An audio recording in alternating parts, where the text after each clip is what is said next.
خوش آمدید. آج ہم مغل تاریخ کے ایک ایسے نام پر بات کر رہے ہیں جن کا ذکر آتے ہی ذہن میں شان و شوکت، محبت اور خاص طور پر عمارتیں آتی ہیں.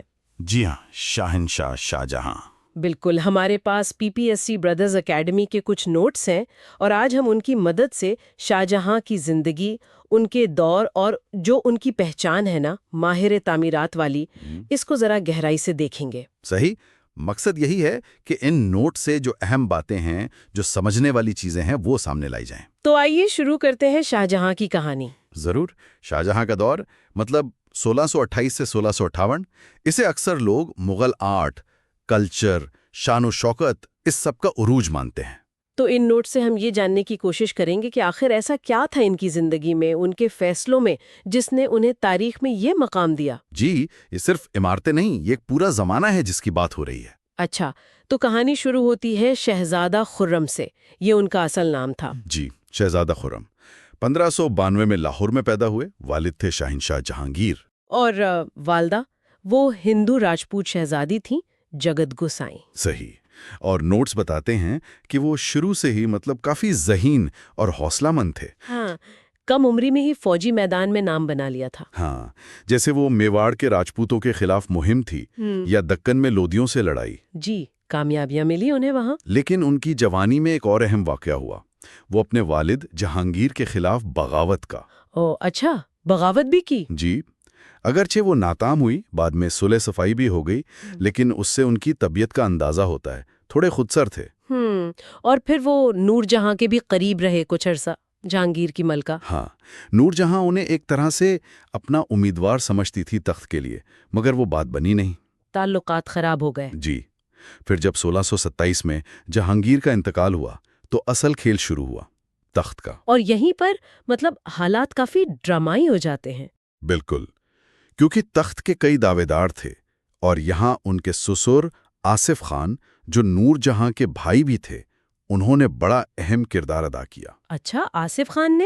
جی، ان کی مدد سے، ان کی پلاننگ سے شاہ جہاں نے اپنے سارے مخالفین کو، جن میں ان کے بھائی بھی شامل تھے، راستے سے ہٹایا اور 1628 میں آگرہ میں تخت پر بیٹھ گئے. تو شروع سے ہی سیاست اور مقصد کا حصول، یہ چیزیں نمایاں تھیں. بالکل، یہ ان کی سیاسی سوجھ بوجھ اور عزم کو ظاہر کرتا ہے. اب آتے ہیں ان کی زندگی کے اس پہلو پر جس کا اثر شاید سب سے گہرا رہا، ان پر بھی، ان کے دور پر بھی، اور خاص طور پر ان کی تعمیرات پر. آپ ممتاز محل کی بات کر رہی ہیں، ارجمن بانو بیگم؟ جی، ممتاز محل، محل کا زیور، یہ خطاب بھی شاہ جہاں نے ہی دیا تھا. جی، اور وہ آصف خان کی بیٹی تھیں، تو یہ رشتہ سیاسی طور پر بھی مضبوط تھا، لیکن بات صرف سیاست کی نہیں تھی. نہیں، ذرائع تو یہی بتاتے ہیں کہ یہ ایک بہت گہری محبت تھی، دوستی تھی، ایک دوسرے پر بہت اعتماد تھا. بالکل، وہ صرف ملکہ نہیں تھیں، وہ ان کی سب سے قریبی ساتھی، مشیر، رازداں، سب کچھ تھیں. یہاں تک کہ فوجی مہموں پر بھی ساتھ جاتی تھیں اور اہم سرکاری معاملات میں مشورہ بھی لیا جاتا تھا. جی ہاں، ان کے 14 بچے ہوئے. یہ بھی ایک حیران کن بات ہے، اگرچہ ان میں سے صرف 7 ہی زندہ رہے. اس زمانے میں شاید یہ عام ہو، لیکن پھر جو ہوا وہ بہت افسوسناک تھا. بہت زیادہ. 1631 میں برہان پور میں دکن کی مہم کے دوران اپنے 14ویں بچے کی پیدائش کے وقت ممتاز محل کا انتقال ہو گیا. اور یہ شاہ جہاں کے لیے ایک بہت بڑا صدمہ تھا. زبردست صدمہ. کہتے ہیں وہ مہینوں سوگ میں رہے، عوامی تقریبات میں جانا چھوڑ دیا، میوزک سننا چھوڑ دیا. ان کے بال تیزی سے سفید ہو گئے. یہ ایک شہنشاہ کا نہیں، ایک ٹوٹے ہوئے عاشق کا رد عمل لگتا ہے. اور اسی غم نے، اسی محبت نے دنیا کے ایک عجوبے کو جنم دیا، تاج محل. جی، تاج محل کی تعمیر کا خیال یہیں سے آیا، ممتاز محل کی آخری آرام گاہ کے طور پر. تو یہ رشتہ نہ صرف ذاتی طور پر اہم تھا، بلکہ اس نے دنیا کو ایک شاہکار بھی دیا. اور ہاں، آصف خان کی بیٹی ہونے کی وجہ سے دربار میں ان کی پوزیشن بھی مضبوط ہوئی. تو اب آتے ہیں سیدھا اس پہلو پر جس نے شاہ جہاں کو ماہر تعمیرات بنایا. ان کا دور کہلاتا ہے مغل فن تعمیر کا سنہری دور. ایسا کیوں؟ کیا خاص تھا اس دور کی عمارتوں میں؟ دیکھیں، اس دور کی خاص بات یہ تھی کہ اس میں کئی طرز تعمیر آ کر مل گئے. فارسی انداز تھا، وسطی ایشیا کا اثر تھا، اسلامی روایات تھیں اور ساتھ میں ہندوستان کا اپنا مقامی رنگ بھی تھا۔ شاہجہاں کا اپنا جمالیاتی ذوق بہت بلند تھا اور ان سب کو ملا کر ایک بالکل منفرد، ایک بہت ہی نفیس سٹائل بنا۔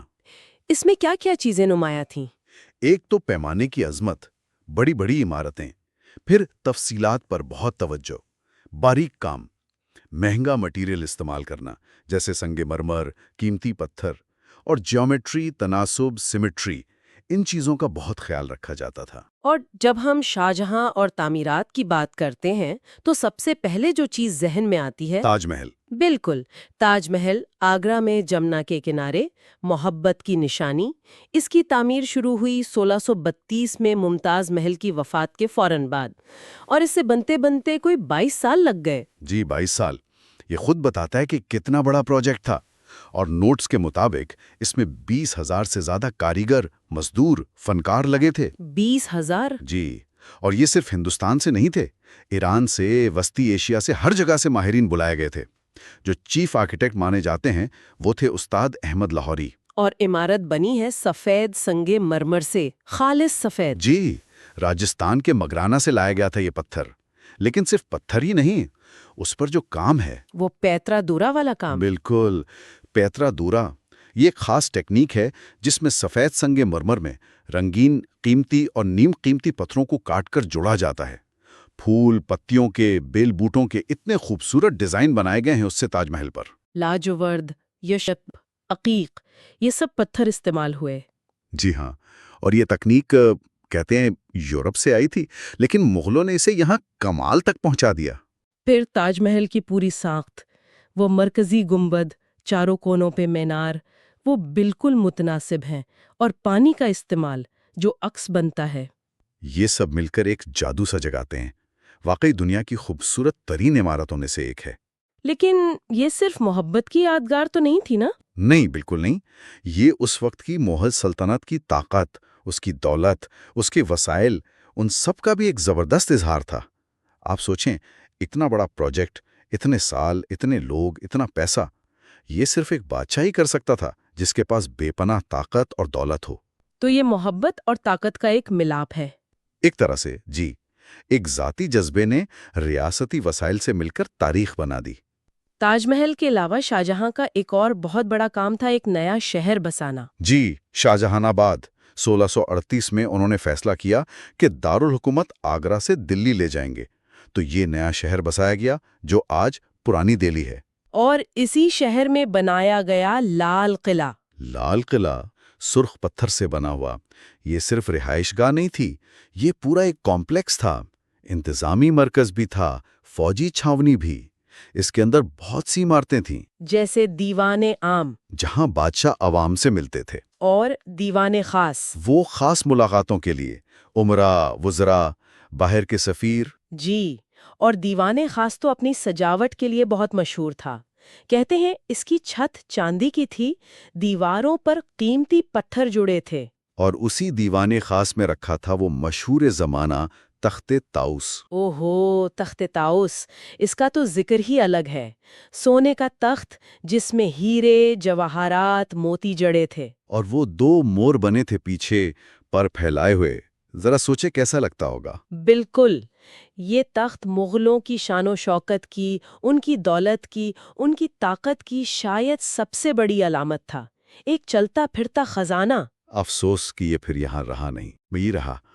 1739 میں جب نادر شاہ نے دلی پر حملہ کیا تو وہ اسے لوٹ کر ایران لے گیا۔ یہ صرف ایک تخت کا جانا نہیں تھا، یہ ایک طرح سے مغل سلطنت کے زوال کا اشارہ بھی تھا۔ ایک بڑی نشانی ختم ہو گئی۔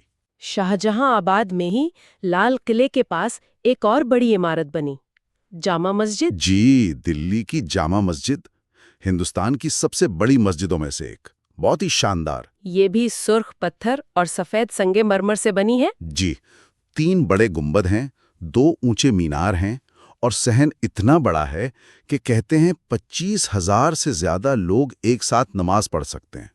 اس کا سائز ہی بتاتا ہے کہ شاہجہاں کے ارادے کتنے بلند تھے۔ اور ان کا کام صرف دلی اور آگرہ تک نہیں تھا، آگرہ قلعے میں بھی انہوں نے کچھ بنوایا۔ ہاں، آگرہ قلعے کے اندر موتی مسجد بنوائی۔ یہ چھوٹی ہے لیکن بہت خوبصورت ہے، پوری سفید سنگ مرمر کی، بالکل پاکیزہ سی لگتی ہے۔ اور لاہور میں؟ لاہور میں شالیمار باغ، وہ سیڑھیوں والے باغ ہوتے نا، فواروں والے، پیویلین والے، مغل گارڈنز کی ایک بہترین مثال ہے وہ۔ اور ٹھٹھا میں بھی ایک مسجد کا ذکر ہے۔ جی، ٹھٹھا جو اب پاکستان میں ہے، وہاں کی جامع مسجد بھی شاہجہاں کے دور کی ہے، اس میں ٹائلوں کا کام بہت مشہور ہے۔ تو آپ دیکھیں، آگرہ، دلی، لاہور، ٹھٹھا، پورے ملک میں ان کی تعمیرات پھیلی ہوئی تھیں، واقعی ماہر تعمیرات تھے۔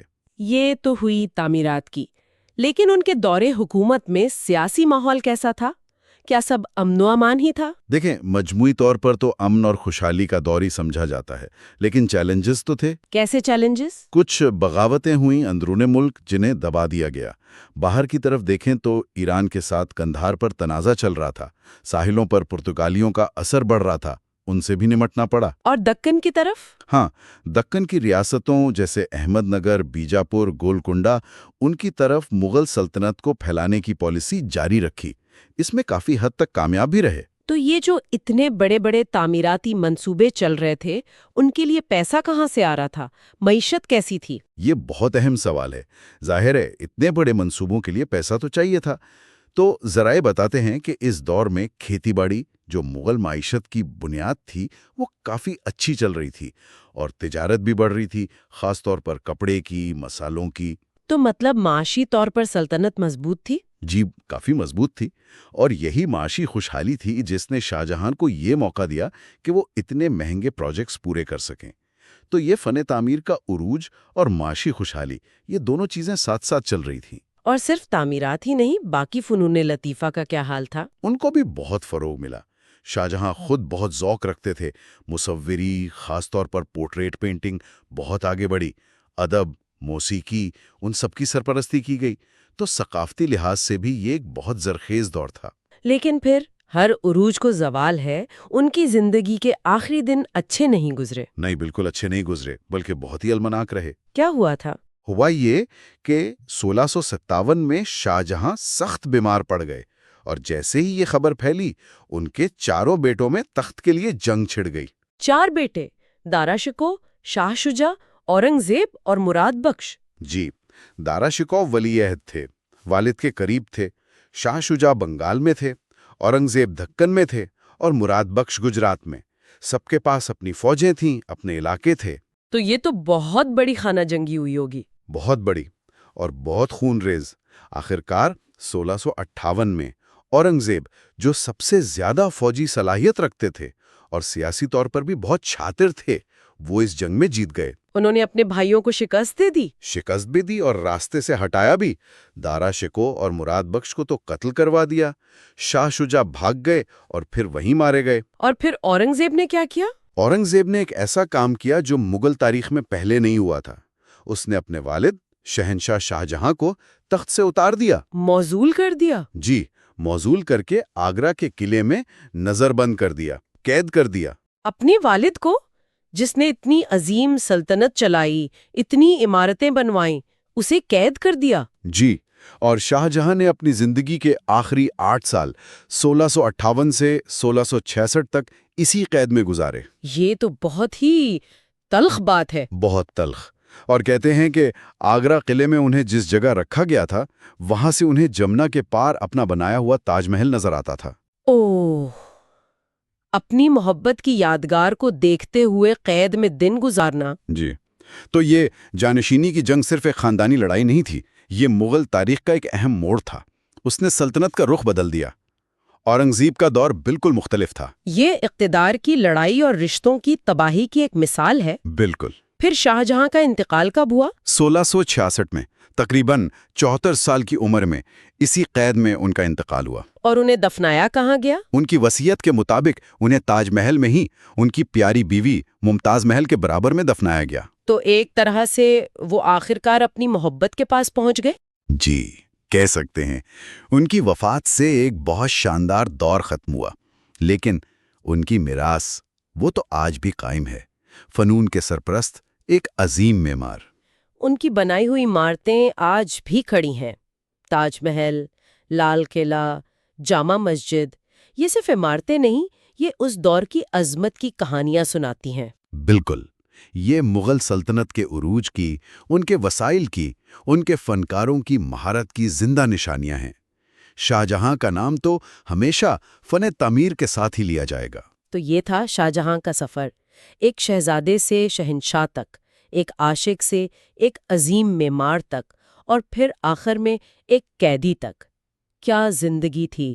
محبت، شان و شوکت، تخلیق اور پھر المیہ بھی۔ جی، اور انہوں نے جو نشان چھوڑے وہ تو لازوال ہیں۔ بالکل۔ اور آخر میں ایک سوال شاید چھوڑنا چاہیے سوچنے کے لیے۔ جی؟ ایک طرف تو شاہ جہاں کی وہ شاندار، خوبصورت، متناسب عمارتیں ہیں جو لگتا ہے ہمیشہ رہیں گی، اور دوسری طرف ان کی اپنی زندگی کا انجام ہے۔ اقتدار کی جنگ، بھائیوں کا خون، باپ کی قید، ان دونوں میں کتنا تضاد ہے نا؟ یہ بات تو ہے۔ یہ ہمیں کیا سوچنے پر مجبور کرتا ہے؟ شاہی شان و شوکت کے پیچھے جو انسانی کہانیاں ہوتی ہیں، جو رشتے ہوتے ہیں، وہ کتنے نازک ہوتے ہیں۔ وقت کیسے سب کچھ بدل دیتا ہے۔ یہ واقعی ایک گہری بات ہے۔ اگر آپ فوری کامیابی چاہتے ہیں تو PPSC برادرز اکیڈمی جوائن کریں۔ یقینی تیاری کے لیے مستند اور جدید PPSC نوٹس تک رسائی حاصل کریں۔ PPSC برادرز اکیڈمی آپ کے روشن مستقبل کی جانب آپ کا قابل اعتماد راستہ ہے۔